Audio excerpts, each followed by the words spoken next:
Bonsoir à tous. L'invité de l'entretien du jour est juriste spécialiste des questions de droits de l'homme. Il est membre du Front national pour la défense de la Constitution en Guinée-Conakry.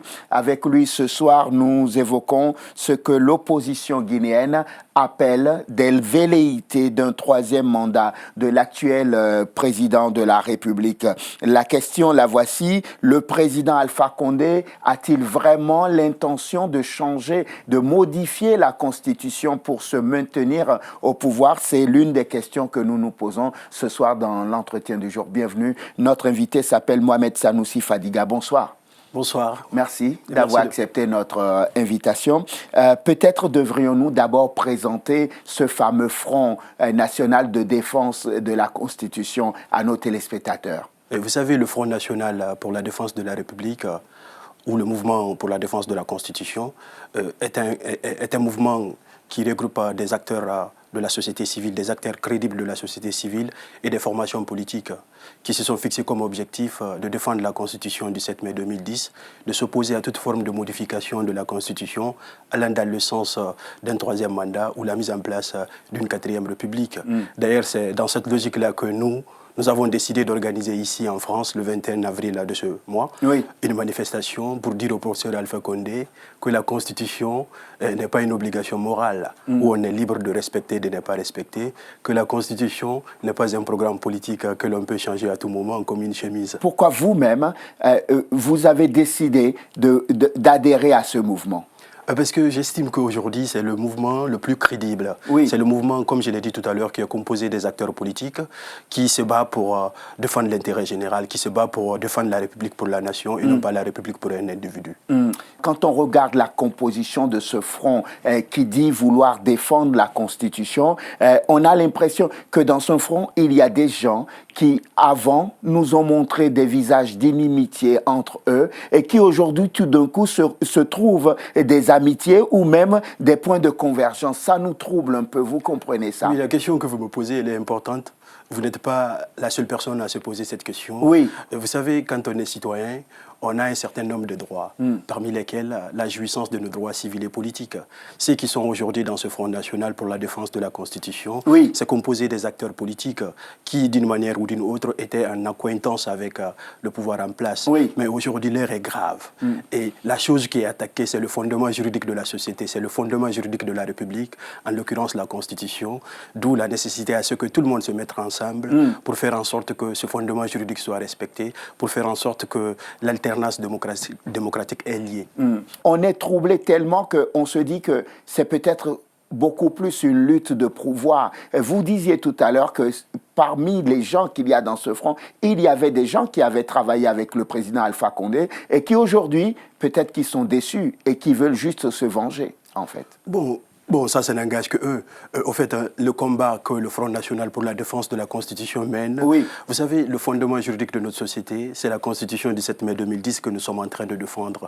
Et cette Constitution, elle est aujourd'hui attaquée par le pouvoir en place. Le pouvoir en place estime que ce n'est pas une Constitution qui a été adoptée par la voie référendaire, que c'est une Constitution qui a été adoptée en catimini, sauf que c'est cette Constitution qui l'a permis de briguer tout son mandat. Comme on a l'habitude de le dire, que la meilleure Constitution au monde ne suffira pas à faire le bonheur d'un peuple, mais la mauvaise peut faire son malheur. Ceci dit que le fondement juridique que nous défendons ici, la Constitution du 7 mai 2010, elle n'est pas la meilleure Constitution. Mais si nous essayons de faire une étude comparative par rapport aux 3 premières constitutions que la Guinée a connues, elle est la meilleure. Elle est la meilleure en termes de la garantie des droits fondamentaux. C'est une Constitution qui nous a permis de sortir de la logique que nous appelons le légicentrisme, c'est-à-dire que la loi était l'expression de la volonté générale. Aujourd'hui, avec la Constitution du 7 mai 2010, la loi n'est l'expression de la volonté générale que lorsqu'elle respecte la Constitution et en mettant en place un mécanisme que nous connaissons, la Cour constitutionnelle, qui permet à tout un Guinéen de défendre leurs droits lorsque devant n'importe quelle juridiction, qu'elle soit la juridiction de premier ou de deuxième degré, vous estimez que la disposition législative qu'ils veulent vous appliquer porte atteinte à un de vos droits qui est garanti par la Constitution. Cette Constitution vous permet de soulever la question prioritaire de la constitutionnalité en saisissant la Cour constitutionnelle constitutionnelle pour faire valoir vos droits. Et c'est également une constitution qui a mis en place ce que nous appelons l'INDH, l'Institut national indépendant des droits de l'homme. Oui. C'est cette constitution qui a mis en place, comment dirais-je, les médiateurs de la République, pas mal des institutions qui se battent pour faire la promotion des droits de l'homme. Donc nous ne pouvons pas remettre en cause aujourd'hui cette constitution. Oui, mais le président est garant de la constitution. Et être garant d'une constitution suppose aussi qu'on la renforce. Qu'est-ce qui vous dérange dans l'idée de renforcer cette constitution, de l'améliorer pour l'adapter à notre époque? Vous savez, c'est ce que j'ai dit tout à l'heure en vous citant la citation. La Constitution du 7 mai 2010, ce n'est pas une Constitution qui est parfaite. Vous savez, le monde évolue. Les choses changent. La Constitution doit s'adapter à cette évolution. Oui. Ça ne veut pas dire que c'est une Constitution qu'on ne peut pas toucher, qu'on ne peut pas la modifier. D'ailleurs, c'est ce qui me différencie des autres personnes qui se battent pour défendre la Constitution. Moi, je suis de ceux qui pensent qu'on peut toucher à la Constitution, on peut la modifier, on peut l'adapter à l'évolution. Mais cette modification n'est pas générale. Oui. Il y a des dispositions en son sein, notamment qui sont prévues par l'article 145 qui constitue les identités républicaines, qui sont des principes indérogeables, des principes inattaquables, parmi lesquels l'interdiction de la transmission du pouvoir par la voie héréditaire, parmi lesquels on ne doit pas porter atteinte à l'unicité de la République, parmi lesquels on ne doit pas remettre en cause ce qui est derrière la spécificité de la Guinée, la durée du mandat du président de la République. C'est-à-dire que, vous savez, le président de la République est élu pour un mandat de 5 ans, renouvelable une fois, et nul ne peut aller au-delà de 2 mandats consécutifs. Et cela est considéré, selon les constituants guinéens, comme étant un principe qui symbolise la continuité de la République, c'est-à-dire un principe indérogeable. Donc on ne peut pas toucher à ça. Libre au professeur Alpha Condé de modifier à la Constitution comme il le souhaite, mais de ne pas toucher aux durées de la mandat, aux durées du mandat du président de la République. Parce que ça constitue pour nous une identité républicaine qu'on ne peut pas remettre en cause. Ce qui est une spécificité de la Guinée, parce que quand on essaie de faire également une étude comparative avec les autres pays tels que la France, la durée du mandat du président de la République n'est pas considérée comme un principe indérogeable, ne fait pas partie des identités républicaines. En 2000, la France avait connu une modification constitutionnelle par rapport à la durée du mandat du président de la République. Elle est sortie du septennat pour entrer dans le quinquennat. Le Sénégal, la même chose. Mais aujourd'hui, beaucoup de pays s'inspirent de la Guinée. Beaucoup de pays estiment que la constitution que nous avons, elle est l'une des meilleures constitutions. La preuve est que dans le projet de la modification constitutionnelle que le président malien préconise, il vise à ériger au rang de principe indérogeable de la République la durée du mandat du président de la République. Donc Alpha Condé peut modifier la constitution, ce n'est pas une révélation divine, mais il faut qu'il apprenne à respecter les principes républicains. C'est extraordinaire. Nous sommes arrivés à faire même une émission sur des suppositions.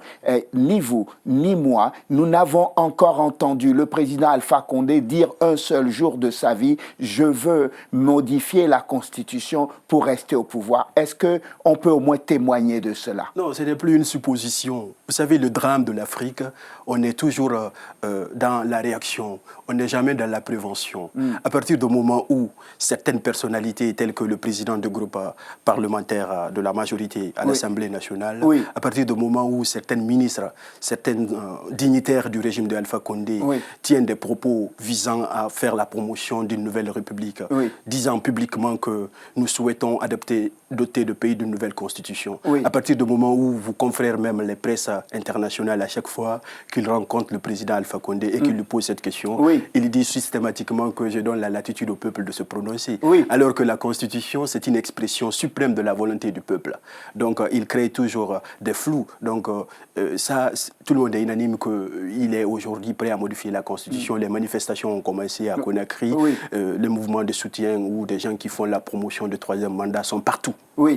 Mais vous ne pouvez pas faire un procès à un homme qui n'a jamais exprimé de façon expresse qu'il veut modifier la Constitution. Que ses partisans le disent, ça n'engage pas Alpha Condé forcément. Non, mais qui ne dit rien consent.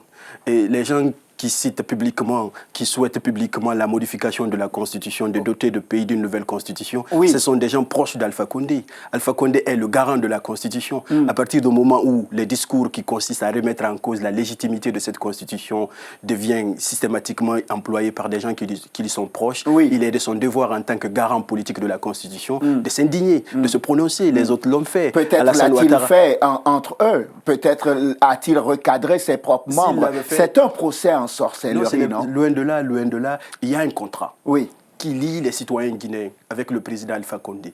Ce contrat estime que le président est le garant de la Constitution. Ce contrat estime que le président doit assurer la continuité de la République. Ce contrat estime plus loin qu'il ne peut pas aller au-delà de 2 mandats consécutifs. Nous, le combat que nous menons, c'est pour lui dire qu'il est obligé de respecter le contenu de ce contrat en facilitant l'alternance politique. Vous savez, il ne suffit pas d'avoir une constitution, d'avoir un président de la République ou avoir tous les pouvoirs constitués pour être sûr que l'on est dans une démocratie. Toutes ces institutions peuvent exister, mais faciliter la dictature, faciliter la tyrannie, faciliter l'injustice. La démocratie nécessite le respect d'un certain nombre de valeurs, parmi lesquelles l'égalité des citoyens devant la loi et les services publics, parmi lesquelles l'alternance démocratique, parmi lesquelles le pluralisme politique. Donc, nous profitons pour demander au professeur Alpha Condé encore une fois de laisser la latitude à son successeur de doter le pays d'une nouvelle constitution ou d'une nouvelle république, que ce soit par la voie référendaire ou par n'importe quelle autre voie. On est dans la supposition, dans l'hypothèse donc de cette modification de la Constitution, par quels moyens la nouvelle Constitution sera-t-elle adoptée? Est-ce que c'est le Parlement qui n'est plus dans la légitimité qui va voter cette nouvelle Constitution, ou bien c'est le nouveau Parlement dont on ne sait même pas quand est-ce qu'il sera élu et installé? Vous posez 2 questions. Et ça nécessite à ce que je les réponds séparément. D'accord. Pour ce qui concerne la légitimité des parlementaires, les députés, vous savez, quand on est constitutionnaliste ou légaliste, on doit l'être totalement. On ne doit pas défendre la Constitution de manière sélective ou partielle. On doit la défendre totalement. C'est-à-dire qu'on ne dira pas que la Constitution, elle est violée lorsqu'elle nous dérange. Elle est violée lorsqu'elle nous arrange. Les députés qui continuent de siéger aujourd'hui à l'Assemblée sont dans l'illégalité totale parce que leur mandat est expiré. Donc, c'est leur décision de continuer à siéger est une décision anticonstitutionnelle. Ce qui me conduit à dire que les dispositions législatives qui vont être adaptées, elles doivent être boycottées, elles ne doivent pas être respectées parce que les députés ne nous représentent pas. Ils ne disposent plus de la légitimité que nous les avons conférée. Mais en s'engageant dans une telle lutte, il faut savoir hiérarchiser le combat. C'est-à-dire que dans un premier temps, il faut s'attaquer sur ce qui constitue la violation de la substance même de la Constitution. Vous savez, les députés et les lois qu'ils votent, les lois-là ne sont valables que lorsqu'elles sont conformes à la Constitution. Et c'est la Constitution dans sa substance même qui est attaquée par le professeur Alpha Condé.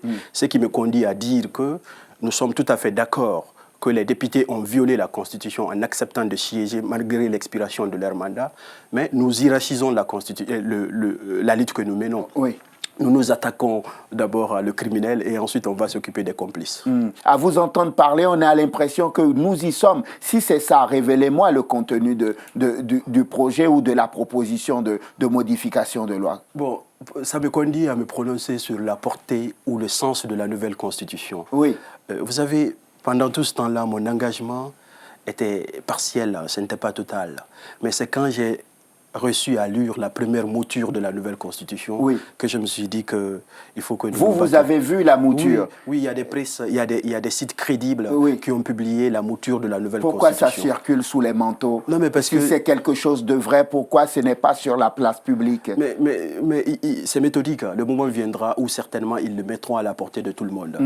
Pour revenir à ce que je disais tout à l'heure, la nouvelle Constitution ou la nouvelle République qu'ils préconisent, excuse-moi le terme, mais c'est une usine à gaz qui va certainement nous distiller l'instabilité institutionnelle, l'instabilité politique et des anomalies institutionnelles que nous connaissons, l'instabilité juridique même.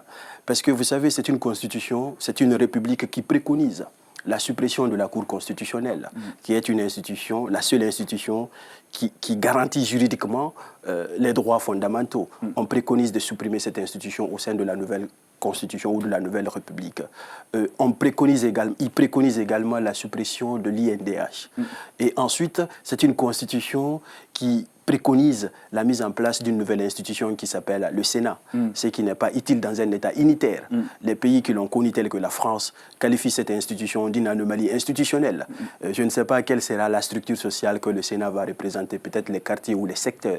Et plus loin, c'est une constitution qui envisage de créer un poste de vice-président de la République qui sera le dauphin constitutionnel.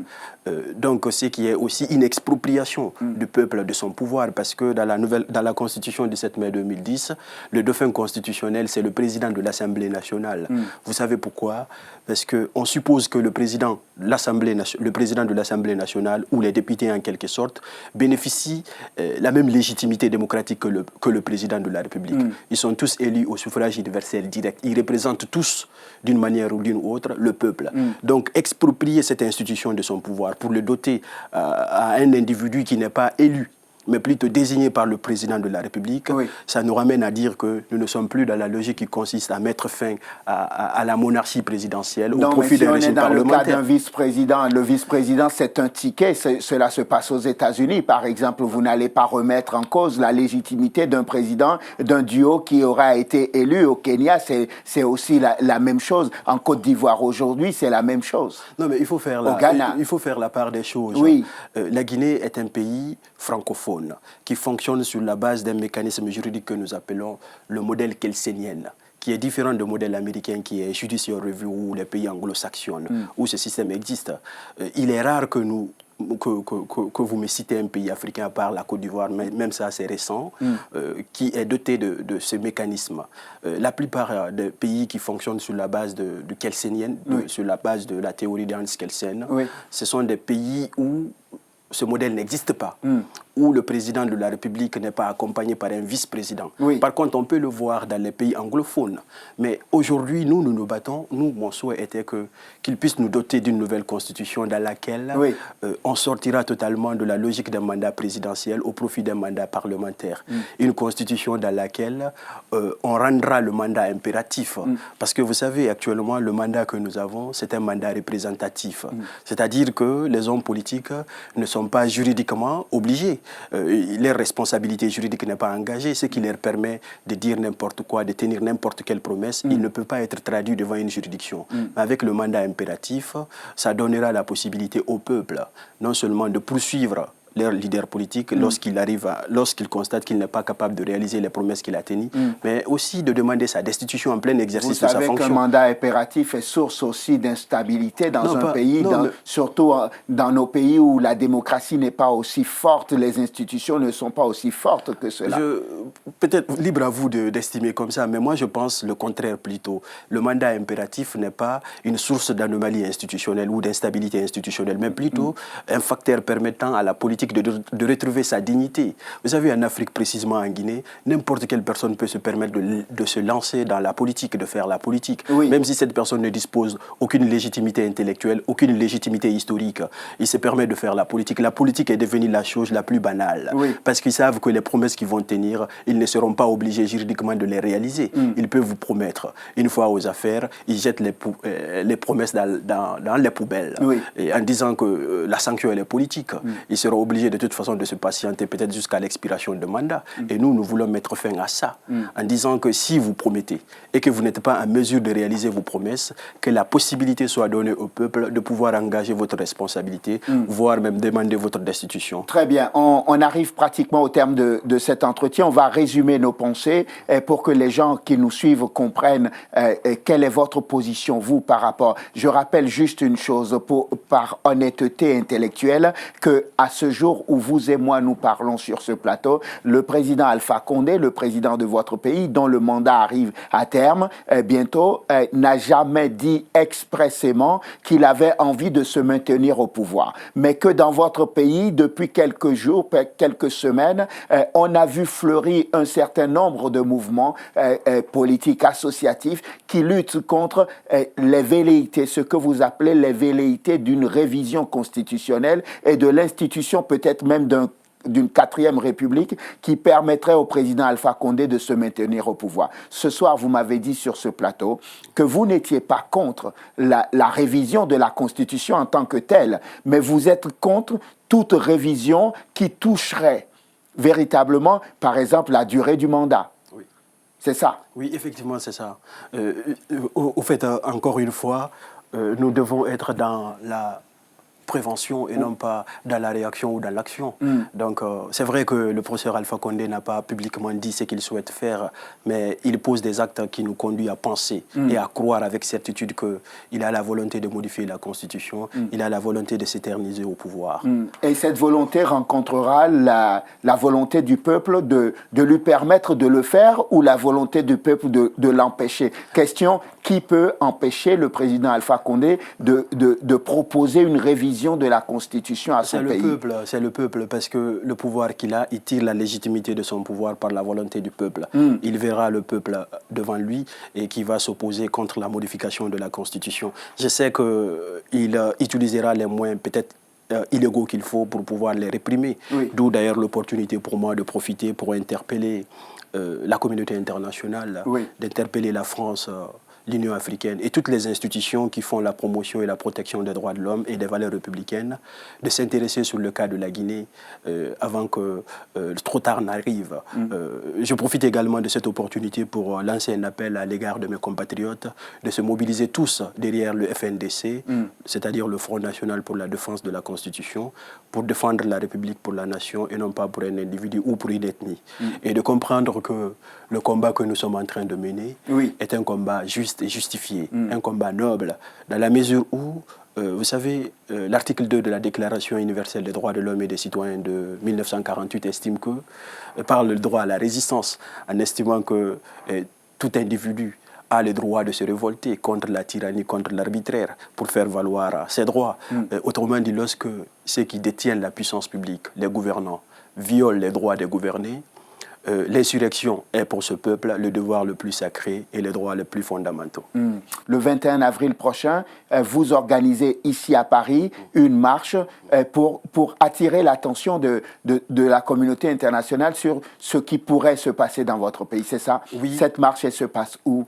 Elle doit en principe avoir lieu à la Bastille, oui, de la Bastille jusqu'à la République, non seulement pour attirer l'attention de la communauté internationale, les institutions françaises qui font la promotion de la démocratie, mais pour interpeller également le professeur Alpha Condé, que la Constitution n'est pas un programme politique que l'on peut échanger à tout moment comme une chemise, que ce n'est pas une obligation morale, c'est une obligation juridique. Et il faut qu'il respecte les termes du contrat qui les lie avec le peuple. Ce sera à quelle heure, vous le savez déjà ou pas? En principe, ça doit avoir lieu à partir du 13h jusqu'à 16h. Très bien. Mohamed Sanoussi Fadiga, merci beaucoup. Je rappelle que vous êtes juriste, spécialiste des droits de l'homme. Vous êtes membre du Front national pour la défense de la Constitution en Guinée-Conakry. Merci infiniment d'être venu dans l'entretien du jour nous parler de la défense de la Constitution de votre pays. Merci. Merci à vous de nous avoir suivis. Je vous souhaite de passer une excellente suite de programmes, évidemment, sur Télésud. On se retrouve demain pour un nouveau numéro de l'entretien du jour. D'ici là, portez-vous bien. À demain.